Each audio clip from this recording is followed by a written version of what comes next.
आज हम लोग जा रहे हैं कोणार्क मंदिर। तो अभी निकले हुए हैं चंद्रभागा ना। तो अभी सबसे पहले हम लोग यहाँ गाड़ी लेंगे, उसके बाद यहाँ से निकलेंगे। और ये निजेंदा है, इनके साथ ही ये आए हुए हैं पहले, तो इनको जानकारी है। तो अभी हम लोग पुरी जगन्नाथ मंदिर के मुख्य मार्ग पर हैं। ये देख सकते हैं दोनों तरफ तरह दुकानें लगी रहती है। अब हम लोग सबसे पहले ऑटो लेते हैं यहाँ से। तो अब हम लोग ऑटो में बैठ चुके हैं और निकल गए हैं। कोणार्क सूर्य मंदिर जगन्नाथ पुरी से 34 किलोमीटर उत्तरी पूर्व पर है। तो लगभग हम लोग को 1 घंटा के आसपास लगेगा हम लोग को पहुँचने में। रास्ते में कुछ और भी मंदिर है। अगर आप जगन्नाथ दर्शन आते हैं दर्शन करने के लिए, तो आप और कुछ मंदिर है यहाँ पर जहाँ आप आकर दर्शन कर सकते हैं। तो ये ऑटो वाले भैया ने हम लोगों को बताया कि आसपास और भी मंदिर है जिसमें आप दर्शन कर सकते हैं। तो हम लोगों ने कुछ दर्शन किए, जैसे कि सबसे पहले ये मंदिर वो आता है, लेकिन यहाँ पर फ़ोटो अलाउ नहीं था, तो हम इसके लिए आपको यहाँ पर आकर दर्शन करना होगा। और ये और एक मंदिर है जो मुख्य द्वार है।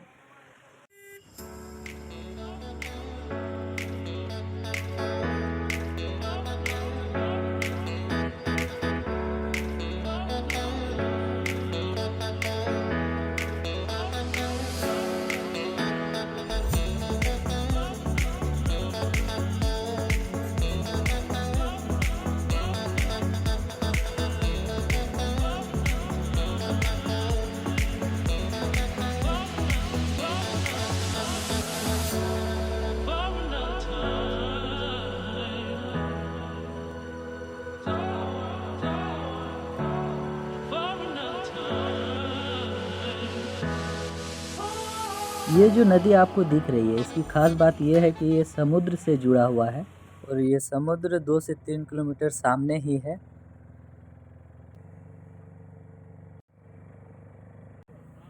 और ये देखिए, ये रहा समुद्र जो ये मेन रोड से सटा हुआ है। और साइड में जो आप बालू ये देख रहे हैं, जब बीच बीच में तूफान आता है तो समुद्र का सारा बालू आकर इकट्ठा हो जाता है। देखिए दोनों साइड, रोड के दोनों साइड।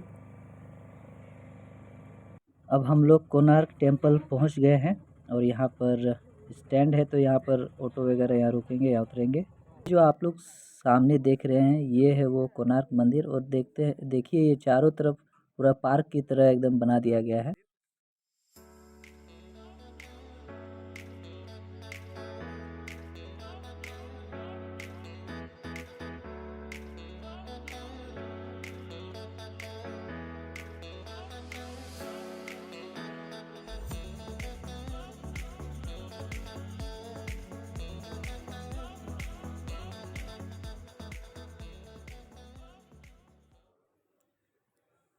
कोणार्क टेम्पल में आने पर आपको एक म्यूज़ियम मिलेगा यहाँ पर, और हम लोग इस म्यूज़ियम में आए हुए हैं। अगर आप कोणार्क टेम्पल के बारे में जानना चाहते हैं तो जैसे आप यहाँ देख सकते हैं कि सूर्य टेम्पल कहाँ कहाँ है, उनके बारे में बताया गया है, जानकारी दी गई है। तो यहाँ पर आपको इस म्यूज़ियम को देखने के लिए पर हेड 50 रुपीज़ पड़ेंगे। और जो आप देख रहे हैं जगन्नाथ टेम्पल या फिर कोणार्क मंदिर, यहाँ आपको सारी जानकारियाँ मिलेगी। और यहाँ पर फिर से हम लोगों को मना कर दिया गया कि आप रिकॉर्ड ना करें। और हम लोग अब पहुँच गए हैं कोणार्क टेम्पल में।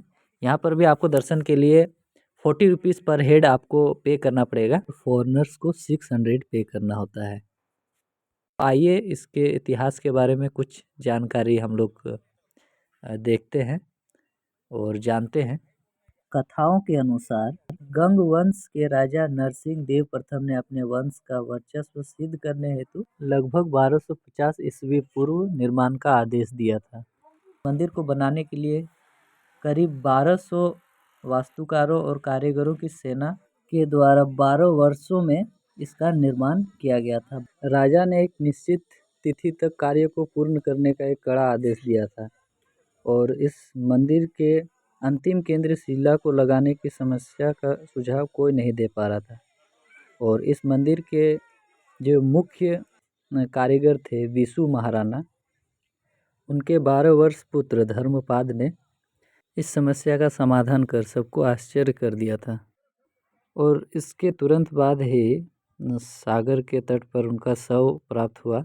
ऐसा कहा जाता है कि उन 1200 कारीगरों की प्राण की रक्षा हेतु अपना प्राण त्याग दिया। कई कथाओं के अनुसार सूर्य मंदिर के शिखर पर एक चंबुकीय पत्थर लगा हुआ था। कोणार्क के समुद्र से गुजरने वाले सभी नाव जहाज क्षतिग्रस्त हो जाया करते थे। ऐसा भी माना जाता है कि ये जो पत्थर था ये केंद्र शिला का कार्य करता था, और जब इस पत्थर को यहाँ से हटा दिया गया तो इस मंदिर के दीवारों का संतुलन खो गया और ये क्षतिग्रस्त होने शुरू हो गया। लेकिन इतिहास में ऐसा कोई विवरण नहीं मिला है। किसी प्रकार का चंबुकीय केंद्र पत्थर का अस्तित्व का ब्यौरा भी उपलब्ध नहीं है। कोणार्क मंदिर से बहुत सी रहस्यमय बातें और कथाएं हैं, और इनका मुख्य द्वार आज तक बंद है। सरकार के द्वारा भी इस मुख्य द्वार को खोलने की अनुमति नहीं दी गई है। यह मंदिर जटिल कलाकृति, प्रतिमा और विषयों के लिए प्रसिद्ध है, जिसमें कामुक, काम और मिथुन दृश्य शामिल है। इसे सूर्य देवालय भी कहा जाता है। यह वास्तुकला की उड़ीसा शैली का एक उत्कृष्ट उदाहरण है। कलिंग वास्तुकला कोणार्क सूर्य मंदिर के ऊपरी स्तरों और छत के निचले स्तर की तुलना में कला के बड़े और अधिक महत्वपूर्ण कार्य हैं। इनमें संगीतकारों और पौराणिक कथाओं के साथ साथ हिंदू देवी देवताओं की मूर्तियां शामिल हैं। अगर आप कोणार्क मंदिर आते हैं दर्शन के लिए, तो ये सुबह का समय, सूर्य उदय और सूर्य अस्त के समय बहुत ही खूबसूरत दृश्य यहाँ पर आपको देखने को मिलेंगे। 1984 में यूनेस्को की विश्व धरोहर स्थल घोषित किया गया, और यह हिंदुओं के लिए एक प्रमुख तीर्थ स्थल बना हुआ है, जो हर साल फरवरी के महीने में चंद्रभागा मेले के लिए यहाँ इकट्ठे होते हैं। इस मंदिर का एक मुख्य रहस्य, ये वो मुख्य द्वार है जो आज तक बंद है। मंदिर परिसर के अवशेषों में एक 100 फुट ऊंचे रथ का आभास होता है, जिसमें विशाल पहिए और घोड़े होते हैं, जो सभी पत्थरों से तराशे गए हैं। अब कुछ फ़ोटो ले लेते हैं और अब निकलते हैं। तो अब हम लोग लौट रहे हैं और रास्ते में यहाँ रुके हैं समुद्र की लहरों को थोड़ा देखने के लिए, उसे एंजॉय करने के लिए। और आपको ये वीडियो कैसा लगा? अगर पसंद आया तो लाइक करें, कमेंट करें और शेयर करें अपने फ्रेंड के साथ। आप भी अपने फैमिली के साथ आइए, कोणार्क टेम्पल, जगन्नाथ टेम्पल यहाँ का दर्शन कीजिए। आपको दर्शन के साथ साथ बहुत से पर्यटक स्थल भी मिल जाएंगे, जिसमें आप अपने फैमिली के साथ एंजॉय कर सकते हैं। फिर मिलते हैं अगले वीडियो पर और एक नए ब्लॉग पर, नई जगह के नए एक्सपीरियंस के साथ। तो मेरे चैनल को सब्सक्राइब करने ना भूलें, और वीडियो देखने के लिए थैंक यू।